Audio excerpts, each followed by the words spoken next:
Bina Sarana Informatika. Nama aku Kiran. Nama aku Marca. Sebelumnya makasih Kak Aini telah meluangkan waktunya. Kami di sini mau tahu nih tentang cerita di balik warung Zea ini. Kita boleh ngobrol-ngobrol dikit ya Kak? Oke. Marca. Oke. Pertanyaan pertama dari aku ya Kak. Kalau ngobrol sama pembeli itu kalau misalnya beli langsung di warung, bisa dapat masukan atau ide produk baru nggak sih Kak? Oh, kayak misalkan kasih saran atau kritik dan saran gitu. Oh iya, biasa sih ada. Paling kayak misalkan karena kan warung Zia ini kan emang identik dari permerconan gitu kan. Kenapa dengan ada awalnya tuh sebenarnya warung Zia ini jualannya itu cuma mercon. Jadi kenapa tiba-tiba jadi yang viral itu malah pop ice. Sebenarnya kalau pop ice itu tuh sebenarnya kayak menu pendamping. Nggak taunya yang meledak malah sih dari pop ice-nya seperti itu. Sebenarnya kalau warung Zia itu jualan mercon itu dia dari 2015 sebenarnya. Dulu tuh aku dari mahasiswa, aku dulu kuliahnya di Universitas Islam 45 Unisma, tahu. Nah, aku tuh dulu kayak ada yang namanya stand tuh aku ikut, terus kayak buka-buka bazar-bazar di kampus kan biasanya ada event gitu kan. Nah, aku tuh lagi zaman-zaman 2013 2014 tuh aku kayak suka aktif ikutan di wirausaha kayak gitu, kayak buka mercon. Sebenarnya kalau Popes itu tuh emang kayak yang baru-baru 2015, cuman meledak-meledaknya itu di pas aku baru buka di pinggir jalan di sini gitu. Nah, untuk yang tadi dibilang ada kritik atau saran itu biasanya kalau hari-hari pasti ada aja. Karena kan kita juga harus ada berinovasi nih sebagai owner, selain mercon apa ya gitu.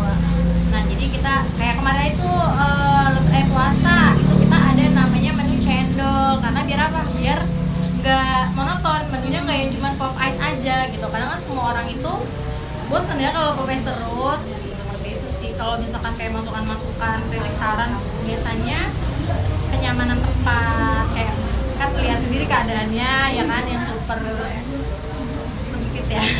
Kayak gitu. Tapi gitu doang sih, biasanya cuman sarannya kayak parkiran, terus kayak makanya aku sering banget tuh di warung Zia itu sering banyak menu baru. Oh iya. Sebenarnya itu bukan saran dari kitanya aja, kita yang berinovasi, kita yang kreatif. Kalau dari Kiran gimana? Terus pernah nggak Kak kasih reward buat pelanggan setia kayak stem atau voucher? Oh, kalau aku pribadi warung Zia waktu itu kan sebelum buka itu aku dari mulai soft opening, dari mulai grand opening itu aku tuh ada yang namanya free gift. Jadi waktu itu aku 3 hari berturut-turut waktu lagi soft opening itu aku kasih sebuah gift kosmetik. Jadi per orang minimal order 30.000 itu dia dapat reward. Pokoknya kalau yang pernah jajan di sini awal-awal pasti dia dapat. Nah, itu sistemnya itu yang kayak tau gak sih yang aduk-aduk gitu. Jadi misalkan dari mulai dia dapat makeover, dari mulai Maybelline itu semua produk ada di kita gitu. Sama kayak celana levis yang bener-bener baru ya ini ya gitu. Nah, kebetulan kalau mulai dari yang voucher ini aku baru mau kepikiran malah.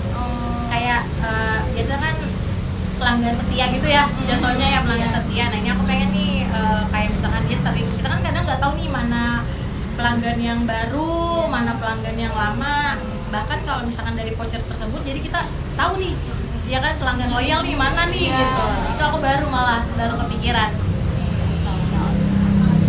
Iya, gitu aja. Nah, lagi sih kalau dia. Mungkin teman-teman kita nanti ada yang mau bertanya lagi. Oke, Masih ya baik. Kak, kenalin aku Sakila. Aku Najwa Nadia. Di sini aku mau nanya Kak, sekarang di warung Zia ini udah terima pembayaran digital kayak Kris atau Dana nggak? Ada. Dan apa sih dampak positif dan negatif dari sistem cashless ini? Kalau untuk dampak positifnya itu karena kan zaman sekarang itu zaman digital ya. Maksudnya kayaknya kalau anak Gen Z terutama bahkan dia kalau misalkan nggak ada QRIS dia kepusingan. Pasti yang ditanya sebelum dia belanja, sebelum dia order, Kak, QRIS ada gak? Nah, itu pentingnya karena kan kita mengikuti zaman. Nah, pasti kita butuh sebagai yang punya warung lah ya, yang punya kafe atau apapun itu. Nah, untuk dampak negatifnya itu kembali lagi sih, kalau aku pribadi aku suka pakai QRIS gitu. Kalau untuk negatifnya ya emang ada potongan yang nggak apa-apa sih. Maksudnya emang pertama aku tuh kan di sini pakainya nggak apa-apa sebut merek, pakai GoPay. Itu per hari itu potongannya adminnya kalau nggak salah 1.000 atau 2.000. Ya worth it sih menurut aku karena kan untuk potongan segitu menurut aku pribadi nggak berdampak. Tapi kalau misalkan buat kaum yang kayak biasanya nih yang aku tahu dari pedagang-pedagang kayak bakso, kayak sate atau apapun itu, dia pasti lumayan agak keberatan. Karena dia kan tidak mengikuti zaman, dia kan emang dagang dari zaman dulu lah gitu, dia nggak mengikuti perkembangan zaman. Itu kalau aku sih happy aja kalau misalkan pakai QRIS. Ada lagi? Ada. Bagaimana Warung Zea melihat pentingnya pemasaran bagi perkembangan produk jajanan UMKM?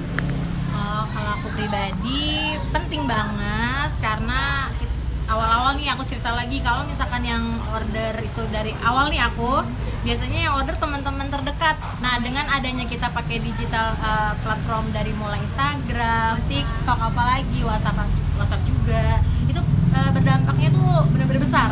Apalagi kita pakai jasa yang namanya food blogger gitu. Baik dari mulai dia menawarkan jasa dengan cara, biasanya ada yang menawarkan itu dari mulai tukar barang, misalkan dari si food blogger ini meminta dia datang, jadi Warung Zea itu hanya menyediakan makanan. Nah itu penting sih kalau aku, karena apalagi kan persaingan zaman sekarang di dunia F&B itu menurut aku tuh lumayan keras banget. Apalagi kalau misalkan udah mulai satu viral pasti ada aja ya kan, ada aja yang ikut. Kan Indonesia ini kan negara yang FOMO, bener gak? Nah kayak gitu sih menurut aku, pasti yang namanya promosi, marketing menurut aku itu penting banget dari setiap produk. Makanya aku kalau Warung Zea ini kalau mau promosi dia nggak cuman yang bener-bener yang keseluruhan warung, tapi kalau aku pribadi dari mulai produk, mercon, dari mulai yang ice itu aku satu-satu aku promosiin, jadi enggak yang keseluruhan gitu. Jadi aku berjalannya waktu, aku mengikuti zaman perkembangan itu, aku makin sambil belajar juga sih sebenarnya. Oh ternyata mengikuti nih zaman seperti ini, oh kita mengikuti gitu. Biasanya kalau misalkan yang tabu itu kayak pakai food blogger buat yang kayak udahlah nggak usah lah jualan kayak gini aja gitu, tapi kan jadi kita nggak berkembang ya. Itu aja dari kita, Kak. Makasih banyak. Terima kasih banyak. Halo Kak, perkenalin nama aku Haifa Nur Fauzia. Halo Kak, perkenalkan nama aku Ponco Dada Salvadora. Keren Kak. Di sini kami mau bertanya tentang seputar Warung Zea Kak. Bagaimana Warung Zea membangun hubungan baik dengan pelanggan produk jajanan UMKM? Cara mengenali produk. Kalau aku pribadi dari awal emang aku suka di dunia yang namanya perkenalan produk aku sendiri, apalagi ini produk aku sendiri. Sebelum aku jualan Warung Zea, ini tuh aku jualan kosmetik. Jadi aku jualin produk orang aja, aku bisa maksimal gimana kalau aku menjual produk sendiri gitu. Nah caranya aku mengenali dari mulai kan ada sebagian orang untuk tidak tahu prosesnya dia dari mulai dia masak. Nah kalau dari aku sendiri, aku pribadi, aku dari mulai proses aku belanja, dari mulai aku proses masak sampai aku proses packaging di warung. Nah itu aku mengenali seperti itu sih ke customer. Kenapa? Biar customer ini percaya nih, oh emang produknya Warung Zea ini real, emang 100% Warung Zea yang ngebangun gitu. Dia yang produksi sendiri, bukan ngambil dari orang lain gitu. Makanya penting buat kita mengenalinya lewat mana ya. Kalau aku pribadi di story WhatsApp aku emang aktif banget, kebetulan karena dari 2020 aku emang udah jualan, jadi lumayan customernya lumayan agak banyak gitu. Jadi aku mengenalinya paling ke Instagram, tapi platformnya yang Instagramnya dari yang Warung Zea, di TikTok, paling kayak gitu sih. Aku yang benar-benar kayak ngenali produk dari mulai masak, dari proses yang tadi aku bilang, proses belanja kayak gitu. Itu cara aku mengenalinya. Aku juga mau nanya nih Kak, apa sih strategi Warung Zea agar tetap diminati dan bisa bersaing dengan UMKM kuliner sejenis? Itu yang tadi aku bilang, dunia F&B ini lumayan agak keras. Kenapa? Karena persaingannya kan lumayan. pertama dari aku jualan pasti ada beberapa yang tadi aku bilang, ini orang Indonesia ini ada yang namanya ketika ada yang viral dikit pasti FOMO mau jualan gitu, apalagi produk cuman yang sekedar pop ice. Pop ice itu kan hanya sebuah serbuk yang dimana semua orang itu bisa jual, benar ya. Nah caranya itu aku punya khasnya Warung Zia sendiri, ini permerconan, makanya yang lagi aku tampakkan banget itu dari mercon aku gitu. Apa tuh tadi aku lupa pertanyaannya? Apa tadi? Ini agar tetap diminati. Oh, agar ya pertama aku harus tetap menjaga kualitas, itu yang paling penting. Kalau aku pribadi kuantitas itu bonus. Kalau kayak kuantitas banyaknya, kan ada yang bilang dia mah viral gitu, ntar juga sepi. Banyak kan yang kayak gitu, abis viral pasti ngeredup gitu aja. Kenapa? Kalau aku tetap gimana caranya biar menjaga kualitas, pertama dari makanannya. Jangan sampai aku udah ngebangun capek-capek dari 2015 mercon, terus kalau misalkan karena kan yang megang mercon ini kan bukan orang lain, aku pribadi. Nah gimana caranya aku mengembangkan produk aku sendiri ya dengan cara menjaga kualitas sendiri gitu. Urusan kuantitas menurut aku bonus kalau aku pribadi ya, kayak misalkan dia rame aku nggak peduli, yang penting kuantitas aku customer stabil. Kalau aku yang penting stabil aja. Gimana caranya kayak mulai packaging, makanya aku tuh di Warung Zia ini kenapa nggak pakai styrofoam, aku bener-bener yang kayak ngejaga banget pakai ya biar rapih lah kayak gitu. Nah belajar pengalaman dari aku sebelum aku bener-bener yang baru buka itu kan viral banget. Nah aku di situ masih yang kayak masih kaku ya, gimana nih caranya nih gitu. Nah dari mulai kan di Warung Zia ini kan mercon tuh banyak minyak ya. Nah aku di situ belajar lagi apa ya, sampai pada akhirnya aku dari mulai pakai, awalnya aku nggak pakai pembatas rice bowl nih. Nah aku jadi pakai pembatas rice bowl. Itu jadi kualitas aku perbaiki terus, aku belajar terus sampai bener-bener aku pribadi aku puas sama hasil aku sendiri gitu. Berarti menjaga kualitas. Baik Kak, segini dulu dari kami. Halo Kak, aku Nia Rahmawati. Aku Rahma. Aku ada pertanyaan. Apakah pernah terjadi penurunan penjualan yang cukup drastis? Jika ya, strategi apa yang dilakukan Warung Zia untuk memulihkan kondisi tersebut? Tentunya yang namanya orang jualan itu pasti ada yang namanya up and down, bener ya? Nggak selamanya orang jualan itu rame terus, nanti yang ada dicurigain, kok rame banget nih warung, nggak sepi-sepi gitu. Ya aku sih bersyukur nggak, tadi yang aku bilang kestabilan yang aku butuhkan gitu. Kalau misalkan kuantitas ramai pendatang, alhamdulillah itu bonus. Tapi kalau sedang ada penurunan, ya dari kualitas aku pribadi gimana caranya biar Warung Zia-nya menyala lagi gitu. Ya aku sih yang benar-benar gimana caranya biar aku keluarkan produk baru, biar apa? Kan kita nggak tahu nih orang bosan apa enggak sama makanan kita. Makanya aku tuh sering banget Warung Zia tuh bukan karena dia nggak konsisten sama menu, kok menunya banyak banget, kok dia gonta-ganti menu, bukan.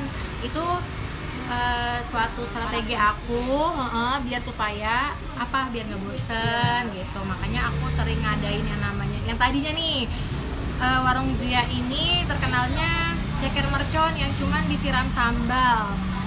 Nah dari situ aku berinovasi lah, bikin yang namanya ceker rempah. Jadi ternyata Masya Allah peminatnya ada lagi, karena kan dia baru nih Warung Zia, penasaran. Tingkat penasarannya customer kan akhirnya dia dateng, karena dari aku pribadi di Warung Zia ada menu baru, cobain yuk gitu. Selain dari itu Warung Zia terkenalnya ada menu berat nih gitu. Apa ya yang bikin gak berat, misalkan aku makanya di sini ada yang namanya roti bakar, ada burger, biar apa, ketika dia nggak suka pedes ada menu lain gitu. Nah ketika nanti ada dia bawa anak kan dia bisa pesan yang lain gitu. Oke, aku Ada pertanyaan lagi untuk kakaknya.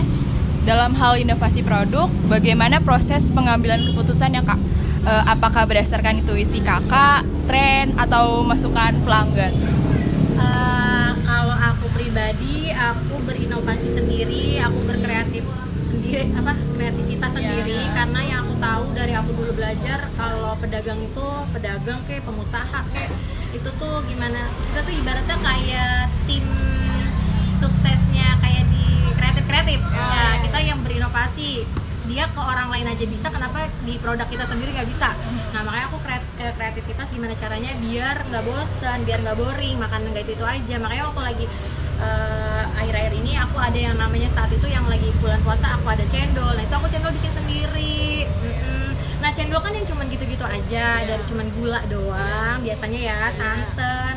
Ada yang pakai, sebagian orang ada yang pakai susu. Nah aku pribadi disiram kuahnya itu pakai kuah pandan, beda kan? Beda. Nah itu kan lumayan agak sulit ditemuin banyak orang.